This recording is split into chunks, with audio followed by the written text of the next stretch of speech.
Estamos a cargo de Carlos Hermosa como cada sábado y hoy con un tema que nos había anticipado ya al comienzo del programa que tiene que ver con la productividad de aquellas reuniones casi obligadas. Carlos, todo suyo. Muchas gracias. Bueno, habíamos dicho, como que me habías mencionado en el programa anterior, sobre el tema de resolución de conflictos. Y para la resolución de conflictos son necesarias las reuniones. Pero las reuniones tienen que ser productivas porque si no nos vamos por las ramas. Entonces encontré una nota de dos personas, los nombres son Glenn Parker y Robert Hoffman, como si dijera Garibaldi y lo mismo. Pero ¿por qué los nombro? Uno porque corresponde y otro porque son dos personas que se pusieron de acuerdo para hacer esta serie de tips o esta serie de preguntas interesantes y necesarias para las reuniones productivas, siendo que uno es consultor y el otro es un CEO de una empresa, de laboratorio. Quiere decir que juntaron las dos experiencias, la de un tipo que lidia todos los días con gente y un consultor que desde la teoría tiene las cosas claras. Ese tipo de notas son las que a mí me llaman más la atención. Entonces, decía en las reuniones, pregunta, ¿no? ¿Cómo llega el grupo a la mejor decisión o solución? ¿Y cómo se logra que todos los participantes expresen un punto de vista? ¿Sabes qué es lo clave de esto? Es que todos se sientan que participan. Porque en este tipo de reuniones se sientan personas de distintas áreas. Unos más introvertidos, unos ocupan puestos de rango superiores, más allá de que hablamos que siempre lo importante son las empresas planas, pero indiscutiblemente algunos ocupan cargos mayores y cargos menores. Entonces vos tenés que, de alguna manera, ser un buen mediador, vos, si es que estás en el lugar, o la persona que esté capacitada para eso, y lograr que esta reunión sea breve, más breve posible, productiva, pero que saques algo de una conclusión final, razonable, buena y con la solución. En parte a lo que hablamos el sábado pasado. Bueno. Entonces, con respecto a las preguntas que ellos aconsejan que hagan, dice, se arrancan con preguntas abiertas. ¿Qué son las preguntas abiertas? Son esas preguntas que las respuestas no pueden ser de una sola palabra. Una pregunta abierta es, no sé, ¿qué podemos hacer con este nuevo proyecto? Tengo que decir, sí. ¿Qué le parece si ampliamos el área de recursos humanos? No. O sea, ¿entendés? Entonces las preguntas abiertas y lográs que participen. Vos lográs que la gente se involucre ya de movida en esa reunión. Por supuesto que tenés que mediar y eso te da el primer panorama de quién es quién, no de la reunión, sino de quién es quién y cómo está posicionado dentro de esa reunión. Imaginarlas de las personas que quieras, 5, 8, hoy la pandemia cambia todo esto, pero suponete que fuera así, ya sea por Zoom o presencial. O sea, las descartamos de plano las preguntas abiertas. No, al contrario. Empezamos con preguntas abiertas. Bien. Empezamos con preguntas abiertas para saber quién es quién o qué siente cada uno en esa reunión. ¿Cuál es la comodidad que tiene? Una pregunta genérica que dé para que se exprese. En esa expresión de la persona vos notás cómo está su estado de ánimo, si está bien predispuesto, si está enojado, si está agresivo, porque es así. A veces uno en las reuniones trata de llevar su posicionamiento por sobre del otro. Normalmente pasa eso. Tiene que ser muy light para que algo de eso no pase. Después están las preguntas cerradas. Esas no son las que más se recomiendan, las preguntas cerradas. Pero ellas te obligan a contestar con sí o con no. ¿Okay? Y se usan ¿para qué? Para tener respuestas específicas. Vos, una pregunta cerrada no da mucho para hablar, no da mucho para opinar, sino que necesitas algo conciso de lo que está sucediendo. Se responde con una frase, o con sí o con no. Listo. Después están las preguntas generales, ¿no? En ese orden. Las preguntas generales pueden ser abiertas o cerradas, según lo que vos necesites. Dice, como por ejemplo, te da qué le parece la pauta, cuál es su experiencia al trabajar. Eso, vos fíjate que pareciera que fueran asociadas a las preguntas abiertas, pero te aclaro que las preguntas generales pueden ser cerradas también. Y ya, primero te dio el panorama de cómo está la gente en las preguntas abiertas. Después te da el panorama de cómo está la situación, independientemente de eso, cómo está la situación. Las preguntas generales te dan un panorama claro de cómo está la situación por la cual estás reunido, ya sea un plan, una estrategia o lo que fuera. Como decíamos antes, la estrategia está dentro del plan. Vos el plan, como la resolución de conflictos tiene plazos perentorios, ya sea por dinero o por tiempo. Vos no podés ganar. En esto no se puede ganar. Esto tiene que nutrir. Vos tenés que salir, todos tienen que salir bien parados de este tipo de reuniones, sin que se vayan por las ramas. Bueno, pero ¿qué tan vinculantes son las respuestas a todas esas preguntas? Ya sean vinculantes. Absolutamente, como te decía. Estas preguntas abiertas, cerradas y generales son vinculantes ni siquiera para el problema que vas a tocar. Vos estás semblanteando, si me permitís el término, de esa reunión. Porque hay veces que te encontrás en reuniones con gente que no conoces o que solamente la ves pasar en una empresa grande. Más allá, vuelvo a decir que lo ideal es que sea plana y todos se conozcan, no pasa siempre así, o no sabes la problemática, o es una persona operario que está siempre haciendo algo perfectamente bien y tenés que estar todo bien. Y en estos 3 primeros pasos de las preguntas abiertas o cerradas y las generales, puedes primero ver cómo es cada uno, cómo está predispuesto cada uno para la reunión. Y después entender para qué está esa reunión, ¿no? Bien. Preguntas directas. Estas sí que son difíciles. Las preguntas directas son las que menos se recomiendan, pero existen. Las preguntas directas es... vos tenés que ir viendo, a ver cómo te lo puedo explicar brevemente. Hay gestos que no son verbales. Uh-huh. Vos estás hablando de algo y si vos sos un buen mediador, estás mirando y alguien está sintiendo con la cabeza, o alguien está negando, o alguien mira de reojo al otro.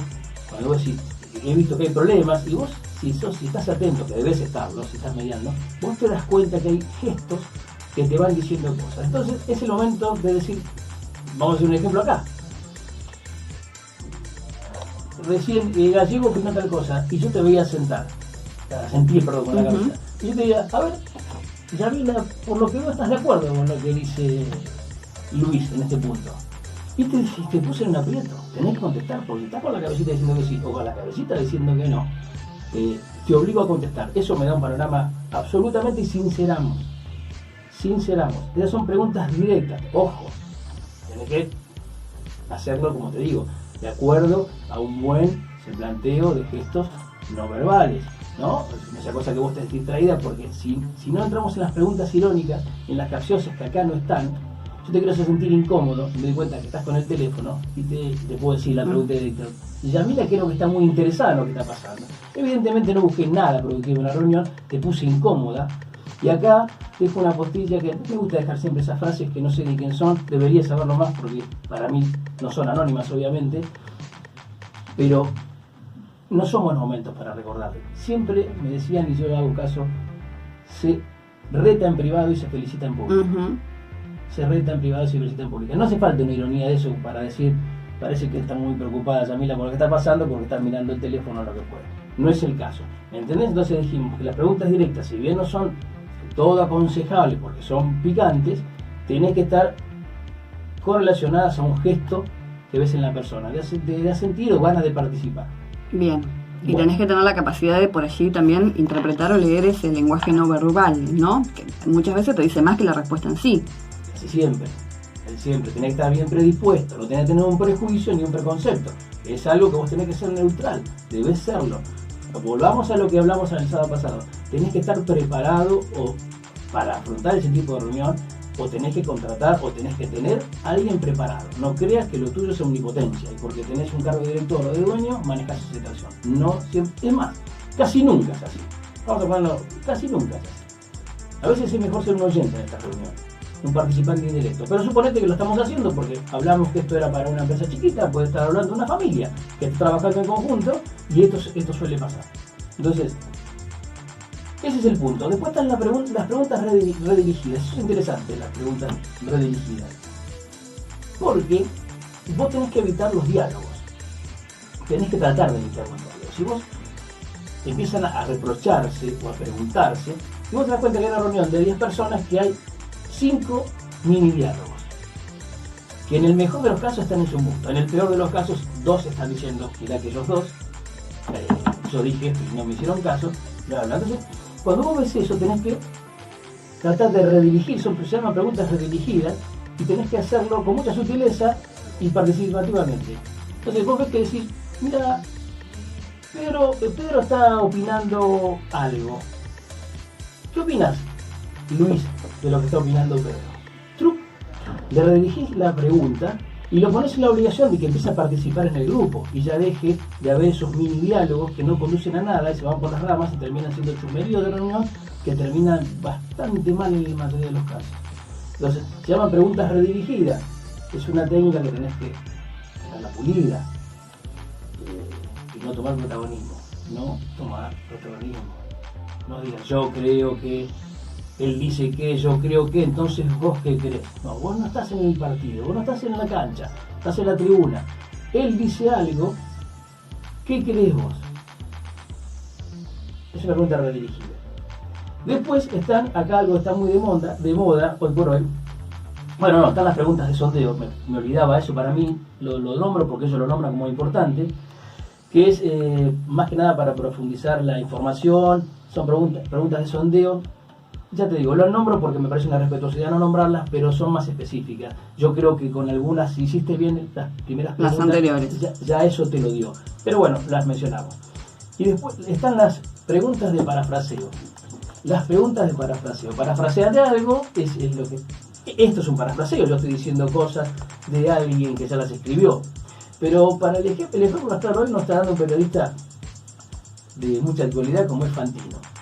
Las preguntas de parafraseo son aquellas que dicen, viste, hay una frase o crítica no significa mala, crítica para la reunión, que puede ser determinante, que puede definir la reunión, que puede terminarla o lo que fuere, que puede no ser no entendida, y la frase de parafraseo, que a veces incomoda, pero tiene su utilidad si no abusas, es para.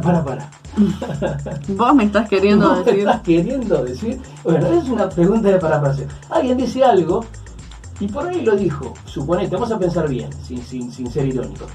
Dijimos que en esta charla no vamos a ser irónicos. Lo dice un técnico de producción, con sus palabras que son técnicas. Y el de comercialización no entendió un poco. No entendió, porque él dice, él cuando describe, no bien hecho, pero lo dice. ¿Vos hablas del cosito ese que se pone en el pitotito? ¿O el fierrito que va al lado del alambre? ¿Entendés? Entonces, vos tenés que ser un mediador para que si una persona lo dijo muy técnicamente, a veces profeso, para que no lo entienda. O a veces para posicionarse. Porque a veces hablar difícil da la impresión de que te posiciona mejor. Sí, me mirás con esta carita, y si tuviera Luis Gallego estaría diciendo acá, miren la cara, parece que no está de acuerdo la señorita Camila en lo que estoy diciendo. Pero a veces hablar técnicamente difícil es como que te posiciona en una reunión, nada útil. Entonces, si usás bien las preguntas de parafraseo y las aplicás y entendés que lo dijo con la mejor intención, pero técnicamente o con un lenguaje no terrenal para el resto, vos la tomás y haces, ¿vos qué estás queriendo decir? Que si hacemos esto, va a pasar esto. Y se enlazan con otras preguntas de sondeo. Porque ahí, fíjate vos que esta relación puedes decir, ¿y vos qué opinás de esto? Entonces lograste, primero, darle la importancia al que lo hizo, más allá de que sea difícil o técnico. Segundo, participar a aquella persona que iba a quedar afuera absolutamente, porque no entendía ni lo que estaba preguntando. Y así es que hace un compromiso de grupo y terminás con los diálogos internos permanentes que no conducen a nada. Esas son las preguntas de parafraseo que fíjate que exageradamente se usan cada vez más en un periodismo que no es el que más me gusta a mí, pero que es real. Después obviamente están, y terminando las preguntas de síntesis. Las preguntas de síntesis no hace falta que se terminan con sí y entonces, ¿no? Más que nada, las de síntesis y búsqueda de consenso vos tenés que ir tratando de cerrar la reunión para ya empezar a aplicar, o a veces una reunión no significa que vas a tocar un solo tema, a veces tocas 3 o 4 temas, tenés 3 o 4 temas para tocar y vos no podés explayarte en uno tanto. Entonces vas buscando preguntas de síntesis que se basan en ese sí entonces, es decir, si hacemos esto, entonces ¿qué? Si decimos aquello, entonces ¿qué pasa? ¿No? Y la última y me parece fundamental pregunta que debes hacer en una reunión es la pregunta de consecuencia. La pregunta de consecuencia. La pregunta de consecuencia es cuando todos participaron, decir, bueno, si aplicamos todo esto, el famoso sí entonces, parecido al de consenso, díganme cómo seguiría. Díganme cómo seguiría esto, y le recordás lo que es un plan de negocio. Porque tenemos este presupuesto, porque a veces hay soluciones mágicas. Dice, esto es fácil, necesitamos 3 camiones más. Mirá que bien, mirá que bárbaro. Esto es muy sencillo, necesitamos tomar 5 personas más. Claro. Mirá que copado que es todo eso. Entonces, cuando vos lograste las preguntas en búsqueda de consenso, sí tenés que llegar a las preguntas de consecuencias y volvés a involucrar a todos. Cada uno en su nivel, cada uno en su área, posiblemente recicles todas estas preguntas sin demorarte demasiado y vuelvas a hacer algunas de ellas, o las generales, o las cerradas. Yo creo que ahí van más las cerradas. Cuando estás cerrando una reunión, valga también la redundancia de la palabra, tenés que hacer preguntas cerradas. Así que eso es lo que aconsejan estos dos señores, Glenn Parker y Robert Hoffman, para hacer reuniones productivas, que sean concisas, que sirvan, que nadie salga peleado. Y te dejo como enseñanza, no es una enseñanza mía, es muy soberbio, sino una enseñanza que dejan ellos, que dicen que después de una reunión de esta, la principal sensación, la principal de todas, es que nadie ganó. Tenés que lograr que entiendan que nadie ganó, ni ganó su postura, porque eso perjudica muchísimo. Tenés que lograr con toda tu sapiencia que sepan que lo que se logró lo consensuamos entre todos, que algunos salen más beneficiados, algunos más perjudicados, pero que es el post de. Entonces, si vos lograste que después de todo esto, una reunión, nadie piense que su postura ganó y que se va a llevar a cabo lo que él propuso, y se van las dos posturas peleando por el mismo lado, hablábamos recién, ¿no? Una política de Estado dentro de la empresa. Estamos en condiciones de seguir haciendo un buen plan de negocio. Bien, y lo importante, y esto para resaltar me parece, Carlos, el hecho de que no siempre el director de la empresa o el titular de la firma, lo que sea, está capacitado para llevar a cabo esto. No de siempre. Manera, se puede delegar. Se debe delegar, y vuelvo a decirte, no siempre, y si me das un porcentaje, te diría casi nunca. Un director está capacitado para encabezar todo tipo de reuniones. Yo le aconsejo, lo que tratamos de hacer nosotros con Marcelo, mi socio, que ahora somos familia, es cada vez que hay un tipo de reunión, de acuerdo a qué se refiere, la persona que medie es una persona que tiene que estar al tanto de todo lo que pasa y capacitado para todo lo que pasa. Una cosa es reunirse para hablar de economía, de finanzas, otra cosa para producción, otra cosa para logística y otra cosa para legal. Sí, tenés que ser un buen escuchador, permitime el término, y entender que tu posición va a tener un peso dentro de esa sala, de esa reunión, pero no tenés que hacerla valer vos. Vale por tu presencia, porque una cosa es poder, otra cosa es autoridad. Si vos lograste autoridad, vas a lograr que haya una armonía en la reunión, sabiendo por respeto a vos lo que pueden o no hacer, lo que pueden o no decir. Pero salvo que sea un rubro tuyo muy específico, que vos tomes el rol no es el indicado que el dueño tome un rol de llevar una reunión productiva, porque normalmente lo traiciona su puesto o lo que fuere, y no se llega a buenas conclusiones. Lo mismo pasa si lo tratamos una empresa familiar, que no sea ni la madre ni el padre, en este caso, el hacedor de la empresa, el abuelo, que toma decisiones por el solo hecho de ser el abuelo que fue el que la fundó. Muy bien, muchas gracias. ¿La pasó bien? Muy bien, se la pasó muy bien, muy bien.